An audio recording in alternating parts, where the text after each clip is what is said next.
The birds of a feather flock together, part two. Tonight we're going to talk about something a little bit different. My husband brought it to my attention about the animal husbandry. I said animal husbandry. He said no. Husbandry. What does it mean? The definition of animal husbandry is a branch of agriculture concerned with the production and care of domestic animals. When I thought about the story of Jacob and how God had given him power over the cattle, look at what Genesis chapter 30, verse 41 through 42 says. And it came to pass, whensoever that the stronger cattle did conceive, that Jacob laid the rods before the eyes of the cattle in the gutters, that they might conceive among the rods. 42 says, but when the cattle were feeble meaning lacking physical strength, he put them not in, so the feebler were Laban's and the stronger Jacob's. So right there, what God did is he switched roles. Yes, he did. And so Laban used to have the stronger cattle, but then he switched roles and he gave it to Jacob.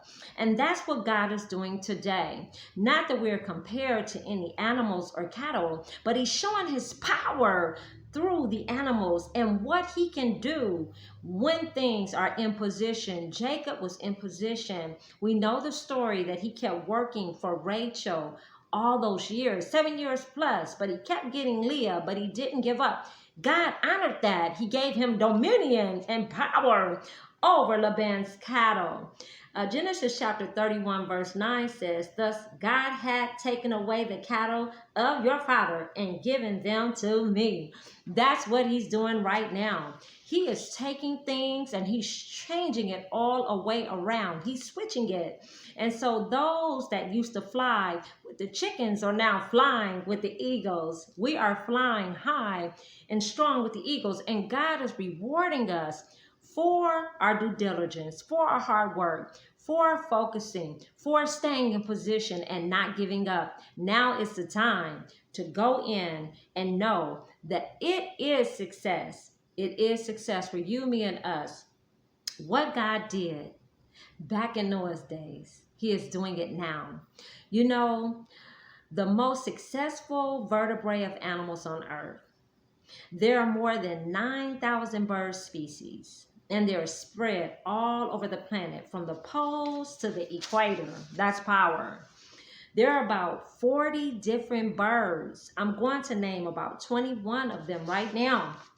God is moving by his spirit all over the universe. And I believe that God made the animals and the birds so that we can see that God, his power is so evident in the land. He takes care of the lily, the birds, and the flowers. Look at all these birds that he created. I'm going to name 21 birds right now. The first one is the diurnal birds of prey. The second one is the waterflow birds. The third is the hummingbirds and swifts. The fourth is the kiwis and extant bird.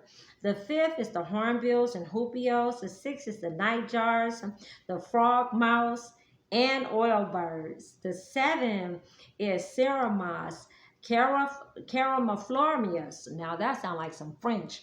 Number 8 is emus and cassiowares. Number 9 is shorebirds. Number 10 is storks, herons, and vultures. Number 11 is mousebirds, califormis. 12 is pigeons and dodos. 13 is kingfishers, rollers, and bee eaters, Cara safflormis. Number 14 is cuckoos, roadrunners, and cools. Number 15 is kagos and sunbitners. Number 16 is falcons. Number 17 is chickens and turkeys. Number 18 is loons.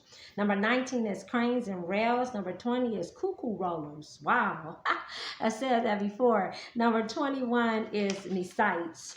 Don't you know that God gave power through these birds?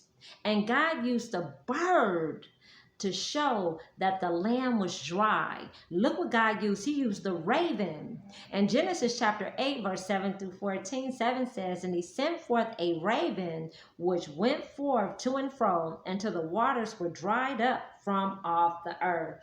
8 says, also he sent forth a dove from him to see if the waters were abated from off the face of the ground.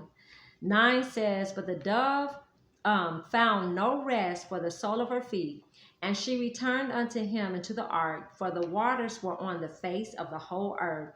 Then he put forth his hand and took her and pulled her into him into the ark.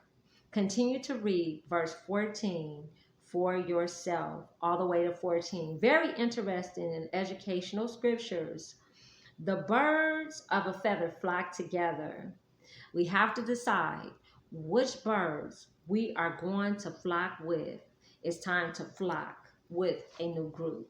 Shalom, shalom, of power.